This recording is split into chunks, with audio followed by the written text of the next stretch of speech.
Hello all welcome back to Yashasvi Vamshika cooking and tips channel. ఈ రోజు పెళ్లి రోజు పుట్టినరోజు జరుపుకుంటున్న వాళ్ళందరికీ కూడా హార్ట్ఫుల్ కంగ్రాచులేషన్స్ అండ్ మీరు happy returns of the day అండి. స్కిప్ చేయకుండా చూడడానికి అయితే ట్రై చేయండి. ఈ టిప్స్ తోటి మన పనులను సులువుగా చేసుకోవచ్చు, మన మనీని అయితే సేవ్ చేసుకోవచ్చు. ఏది మీకు బాగా నచ్చింది అనేది కామెంట్ బాక్స్లో కమెంట్ చేయండి. యూస్ఫుల్గా అనిపిస్తే మాత్రం మీ ఫ్రెండ్స్ అండ్ ఫ్యామిలీకి షేర్ చేయండి. లైక్ అయితే ఇవ్వడం అసలు మర్చిపోకండి. ఫస్ట్ టిప్ని అయితే చూసేద్దామండి. ఇలాంటి బాటిల్స్ ఉంటాయి కదండి, వీటిని తాగేసిన తర్వాత వాటర్ అనేది అనవసరం అని చెప్పి పడేస్తూ ఉంటాం కదా. అయితే దీన్ని ఇప్పుడు యూజ్ ఎలా చేయాలో చూద్దామండి. చాకుని కొంచెం కనుక వేడి చేసామని అనుకోండి, మనం ఈజీగా కట్ చేసుకోం. పై వరకే కావాలండి మనకి ఇప్పుడు, కాబట్టి పై వరకు అటు సైడ్ ఇటు సైడ్గా ఈ విధంగా చిన్న రంధ్రాలను అయితే చేసేసుకున్నానండి. దేనికి ఉపయోగిస్తామన్నా, మిషన్ కొత్తగా స్టిచ్చింగ్ ఎవరైనా స్టార్ట్ చేశారనుకో, దారం ఈ విధంగా స్టిచ్చింగ్ చేసేటప్పుడు ఆ పై దారం చిక్కులు పడుతూ ఉంటుంది అండ్ అలానే ఒక వరుసలో రాదు కదండి. అట్ ద సేమ్ టైం పిల్లల్లో ఉన్న వాళ్ళు ఏంటంటే దారం ఊరికి తీసి పడేస్తూ ఉంటారు. అలా జరగకుండా ఉండాలంటే డబల్ టైప్ ప్లాస్టర్ పెట్టేసి ఈ విధంగా బాటిల్ కనుక పెట్టేసేసి ఆ చిన్న రంధ్రాలు చేసాం కదండి పైన, దానిలో నుంచి కనుక బయటికి దారం లాగాము అనుకోండి, మనకు ఒక లైన్లో వస్తూ ఉంటుంది. చిక్కు అనేది పడదు. పిల్లలు కూడా దీని దారాన్ని తీసి బయట వేయడం జరగదు. చాలా బాగా వర్క్ అవుతుందండి ఈ టిప్. ఎవరికైనా దారం పదే చిక్కులు పడుతున్న వాళ్ళు ఈ టిప్ ట్రైన్ మీకు ఖచ్చితంగా వర్క్ అవుతుంది. నెక్స్ట్ టిప్ వచ్చేసి పిల్లలకు ఉపయోగపడే సూపర్ యూస్ఫుల్ టిప్ని అయితే తీసుకొచ్చేసానండి. అయిపోయిన మ్యాచ్ బాక్స్ని తీసుకొని లోపల బాక్స్ ఉంటుంది కదండి, ఈ విధంగా మార్క్ చేసిన ప్రకారం అయితే కట్ చేసుకున్నాండి, చిన్న బాక్స్ లాగా అయితే. అండ్ దాని లోపల డబల్ టైప్ ప్లాస్టర్ పెట్టేసి షార్ప్నర్ పెట్టేసాము అనుకోండి, మనకు షార్ప్ చేసుకుంటూ ఉంటాం కదండి పెన్సిల్స్ అనేవి. షార్ప్ చేసిన పిల్లలు ఎక్కడ పడితే అక్కడ తొక్కనేది పడేస్తూ ఉంటారు. ఈ విధంగా చేసి కనుక ఇచ్చేసామనుకోండి, మనకు మ్యాచ్ బాక్స్ ప్లే షార్ప్ చేసిందంట ఉంటుంది అండ్ మనకి బయట డస్ట్ అయితే పడకుండా అయితే ఉంటుంది అండ్ పిల్లలకు కూడా కొంచెం ఎక్సైట్మెంట్గా అయితే ఉంటుంది. ఐ హోప్ ఈ టిప్ కూడా నచ్చిందని మీకు యూస్ఫుల్గా అనిపిస్తే మాత్రం ప్లీజ్ ఒక లైక్ ఇచ్చి సపోర్ట్ చేయండి. నెక్స్ట్ టిప్ వచ్చేసి మళ్ళీ మిషన్కి సంబంధించి సూపర్ యూస్ఫుల్ టిప్ని అయితే తీసుకొచ్చేసానండి. కొత్తగా స్టిచ్చింగ్ కనుక స్టార్ట్ చేశారని ఈ విధంగా ఫోల్డ్ చేసి కుట్టడం అనేది ఉంటుంది కదండి. ఆ టైంలో కొన్నిసార్లు ఫోల్డింగ్ అనేది సరిగా రాలేదు అనుకోండి, అలాంటప్పుడు ఈ విధంగా డబల్ టేప్ ప్లాస్ట్ని అంటించేసేసి పెన్ ఉంటుంది కదండి, పెన్ క్యాప్ ఉంటుంది కదా, పెన్ క్యాప్కి మధ్యలో కనుక ఏదైతే క్లాత్ స్టిచ్చింగ్ చేయాలో ఫోల్డింగ్ చేసి దాన్ని కనుక పెట్టేసాము అనుకోండి, మనకి ఫోల్డింగ్ అనేది చాలా నీట్గా అయితే వస్తుందండి. కొన్నిసార్లు ఎంత బాగా మనకి స్టిచ్చింగ్ వచ్చినా కానీ ఆ ఫోల్డింగ్ అనేది మధ్యలోకి రాదు కదండి. అలాంటి వాళ్ళు ఎవరైనా ఉన్నారంటే కూడా ఈ విధంగా ట్రై చేశారనుకోండి, ఫోల్డింగ్ చాలా నీట్గా అయితే ఉంటుందండి. అండ్ అలానే మనకి కొత్తగా స్టిచ్చింగ్ స్టార్ట్ చేసిన వాళ్ళు కూడా ఇది ఖచ్చితంగా అయితే వర్క్ అవుతుంది. ఐ హోప్ ఈ టిప్ కూడా నచ్చిందని అనుకుంటున్నాను. నెక్స్ట్ టిప్ వచ్చేసి కొన్నిసార్లు స్విచ్ బోర్డ్ ఇలాగే వస్తుంది కదండి, ఫ్యాన్ స్విచ్ అంటూ స్పెషల్గా లేకుండా ఉంటుంది. అలాంటప్పుడు మనం ఈజీగా కన్ఫ్యూజ్ అవ్వకుండా ఉండాలి అని అంటే మన స్విచ్ బోర్డ్కి ఈ విధంగా స్టిక్కర్ కనుక పెట్టేసాము అనుకోండి, వచ్చిన వాళ్ళ రిలేటివ్స్ ఎవరైనా కానివ్వండి ఫ్యాన్ స్విచ్ ఆన్ చేసుకోవాలి అనుకున్నప్పుడు ఈ స్టిక్కర్ కనుక పెట్టేసి ఈజీగా అయితే వాళ్ళకి కనిపిస్తున్నాను. లేదు అని అంటారా, మనకి తిలకం కానివ్వండి లేదంటే నెయిల్ పాలిష్ కానీ ఫ్యాన్ స్విచ్ ఏదో దానిపైన కూడా ఎఫ్ఎన్ రాసామనుకోండి, వాళ్ళకి ఈజీగా అర్థమవుతుంది. మనం కూడా ప్రతిసారి కన్ఫ్యూజ్ అవ్వకుండా అయితే ఉంటాం. ఐ హోప్ ఈ టిప్ కూడా నచ్చిందని నచ్చితే ప్లీజ్ మీకు ఏది బాగా నచ్చింది అనేది కామెంట్ బాక్స్లో కమెంట్ చేయండి. నెక్స్ట్ టిప్ వచ్చేసి ఇలాంటి గ్రేటర్స్ ఉంటాయి కదండి, గ్రేటర్లో ఏంటంటే మధ్యలో కొన్నిసార్లు ఆ గ్యాప్ ఉంటుంది కదా హోల్స్కి పక్కన, దానిలో ఏంటంటే కొన్నిసార్లు ఫుడ్ అనేది అంటుకుంటూ ఉంటుంది. అలాంటప్పుడు లేదు అంటారా, కొన్ని రోజులు ఇయర్స్ వాడగా ఏమవుతుందంటే మనకి గ్రేటర్కి షార్ప్ అనేది లేకుండా ఉంటుంది. అలాంటప్పుడు ఈ విధంగా కనుక స్టీల్ స్క్రబ్బర్ ఉంటుంది కదా, స్టీల్ స్క్రబ్బర్తో కనుక ఈ విధంగా 10 నిమిషాలు రుద్దేశాము అనుకోండి, లోపల మురికి ఏదైనా ఉంటే చాలా నీట్గా క్లీన్ అయిపోయి అట్ ద సేమ్ టైం మనకి షార్ప్ కూడా అవుతాయి. ఐ హోప్ టిప్ కూడా నచ్చిందని అనుకుంటున్నాను. నెక్స్ట్ టిప్ వచ్చేసి డబల్ టైప్ ప్లాస్టర్ ఉంటుంది కదా, డబల్ టైప్ ప్లాస్టర్ని తీసుకొని ఏదైతే మనకి మిషన్ వీల్ ఉంటుందో ఆ వీల్ కనుక అంటించేసామనుకోండి, దీనికి మళ్ళీ శాండ్ పేపర్ ఉంటుంది కదండి, శాండ్ పేపర్ని కూడా ఈ విధంగా సన్నగా కట్ చేసేసి ఎక్కడైతే మనం డబల్ టైప్ ప్లాస్టర్ వేసేసామో దానిపైన వేసేసామో అనుకోండి, మనకేంటి చాకులు కానివ్వండి లేదంటే సిజర్స్ కానివ్వండి, కొన్నిసార్లు మిషన్ కత్తెరలు ఉంటాయి కదండి, అవి కూడా కొన్నిసార్లు ఏమవుతుందంటే షార్ప్ అనేది ఉండదు.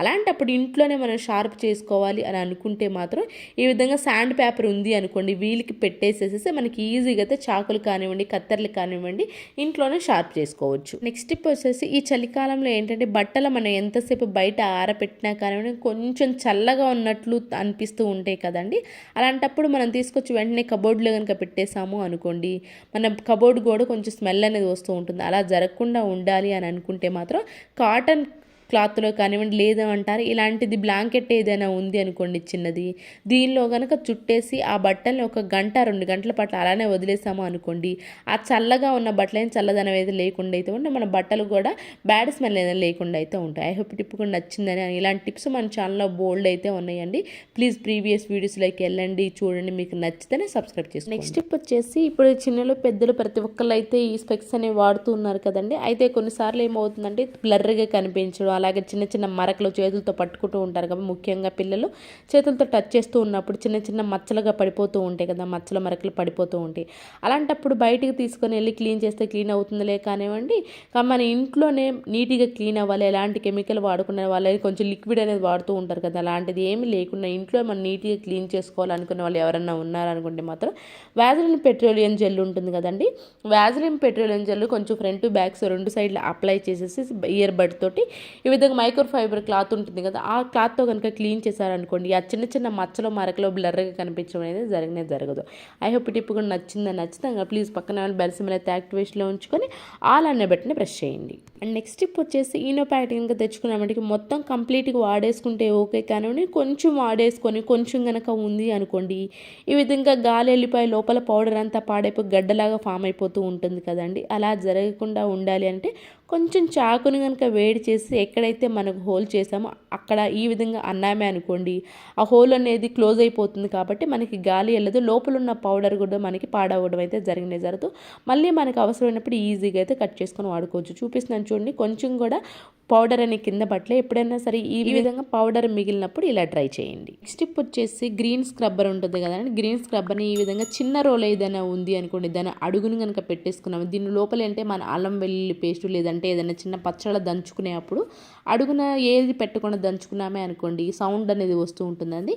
ఈ విధంగా గ్రీన్ స్క్రబ్బర్లు కానివ్వండి, లేదు అంటారా పాత క్లాత్ ఏదన్నా ఉంది అది కూడా పెట్టేసుకొని దంచేసుకోవచ్చు, దీనివల్ల సౌండ్ రాకుండా అయితే ఉంటుంది. ఐ హోప్ ఈ టిప్ కూడా నచ్చిందని అనుకుంటున్నాను. నెక్స్ట్ టిప్ వచ్చేసి మిషన్కి సంబంధించిందండి. మనకి ఏంటంటే కొన్నిసార్లు దారం ఊరికే మాటికి తెగిపోతూ ఉంటుంది కదండి స్టిచ్చింగ్ చేసేటప్పుడు. అలాంటి అప్పుడు మనం ఏం చేస్తామంటే ఒక పాత క్లాత్ ఏదైనా ఉంది అనుకోండి, పాత క్లాత్ పైన స్టీల్ స్క్రబ్బర్ అంటే అతి కొత్త స్టీల్ స్క్రబ్బర్, అస్సలు వాడని స్టీల్ స్క్రబ్బర్ మాత్రమే యూజ్ చేయాలండి. ఇక్కడ స్టీల్ స్క్రబ్బర్ ఈ పాత క్లాత్ పైన పెట్టేసేసి మనం కనుక ఒక్కసారి అండి చాలా స్లోగా స్టిచ్చింగ్ చేయాలని, ఫాస్ట్గా మనం క్లాత్ పైన కుట్టినట్లు కాకుండా స్లోగా కనుక మనం దీనిపైన స్టీల్ స్క్రబ్బర్ పైన స్టిచ్చింగ్ చేసామనుకోండి, దారం తెగడం ఉండదండి. అట్ ద సేమ్ టైం మనకి సూది ఏంటంటే కొంచెం మొద్దుబారినట్లు అనిపిస్తుంది కదా, ఆ టైంలో కూడా మనకి రిపీటెడ్గా దారం కట్ అవుతూ ఉంటుంది కదండి, అలా అయినా చేసుకోవచ్చు అండి. అట్ ద సేమ్ టైం మనకి సూది షార్ప్ అవుతుంది, దారం మనకి తెగకుండా అయితే ఉంటుంది. ఎవరికన్నా రిపీటెడ్గా దారం తెగుతున్నప్పుడు ఈ టిప్ని అయితే ట్రై చేయండి. నెక్స్ట్ టిప్ వచ్చేసి బాటిల్ ఉంటుంది కదండి, బాటిల్ పైన ఈ విధంగా కొంచెం కట్ చేసాం అనుకోండి, మన స్టీల్ స్క్రబ్బర్ కానివ్వండి లేదంటే గ్రీన్ స్క్రబ్బర్ కానివ్వండి, మన సోప్ బాక్స్లో వేసాము అనుకోండి, సోప్ అంతా మన స్క్రబ్బర్స్కి అంటుతూ ఉంటుంది, మన సోప్ కూడా ఎక్కువ అరిగిపోతూ ఉంటుంది. అలా జరగకుండా ఉండాలంటే ఈ విధంగా బాటిల్ కనుక కట్ చేసి పెట్టేసుకున్నాం అనుకోండి స్క్రబ్బర్స్, వాటర్ అనేది బాటిల్ క్యాప్ ముందు ఉంటుంది, దాని ద్వారా పోతామంటే మన స్టీల్ స్క్రబ్బర్ కానీ గ్రీన్ స్క్రబ్బర్ ఎప్పుడు తడిగా లేకుండా ఉంటుంది. At the same time soap కూడా అరగకుండా అయితే ఉంటుంది. ఐ హోప్ ఈ టిప్ కూడా నచ్చిందని అనుకుంటున్నాను. ఇవేనండి ఈరోజు టిప్స్ ట్రిక్స్.